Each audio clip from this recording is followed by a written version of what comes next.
சிவாய் நம்ம இது வெள்ளி பிள்ளை கடை 164 ராசபட்ச நியர் கன்சாமி பாத்துல.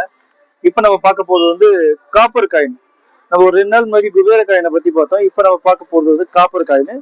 இதுலயும் அதே போலதான், முன்னாடி வந்து குபேரன் மகாலட்சுமியோட இருப்பாங்க, பின்னாடி வந்து நம்பர் காயின் போட்ட மாதிரி இருக்கு. இதுல வந்து லட்சுமியும் வரும், லட்சுமி முன்னாடி இருக்கும், பின்னாடி தாமரை வேலை வச்ச மாதிரி வரும். கேட்கறவங்களுக்கு எப்படி வேணா பண்ணி தருவோம். குபேர பூஜை லட்சுமி பூஜைக்குலாம் இந்த மாதிரி காயின் வச்சு வழிபடும் போது ரொம்ப நல்லா இருக்கும். 108 காயின் வைக்கிறதுக்கு ஒரு சூட்சம முறைகள் இருக்கு. அதை ஏன் வைக்கிறாங்கன்றது ஒரு நவகிரகங்களுடைய 9 விஷயங்களை குறிக்கும். நம்மளுடைய 12 ராசிகளை குறிக்கும், 27 நட்சத்திரத்தை குறிக்கும், நம்மளுடைய 60 வருடங்களை குறிக்கும். இந்த மாதிரி கணக்கு வச்சுதான் இந்த 108ன்ற கணக்கு நம்ம பாரம்பரியத்துல வச்சுது. இந்த 108 காயினை வச்சு நம்ம குபேர பூஜை பண்ணும்போது மிகப்பெரிய ஒரு மாற்றங்கள், மிகப்பெரிய ஒரு விஷயங்கள் கண்டிப்பா நடக்கும். தேவைக்கும் நம்மளை கான்டாக்ட் பண்ணுங்க. புது புது அப்டேட் நம்ம சேனலை சப்ஸ்கிரைப் பண்ணுங்க. நம்ம இந்த வெப்சைட், இந்த காயினை பத்தி நம்மளுடைய வெப்சைட்ல தெளிவா கொடுத்துருக்கோம். நம்ம வெப்சைட்ல விசிட் பண்ணி பாருங்க. நன்றி, வணக்கம்.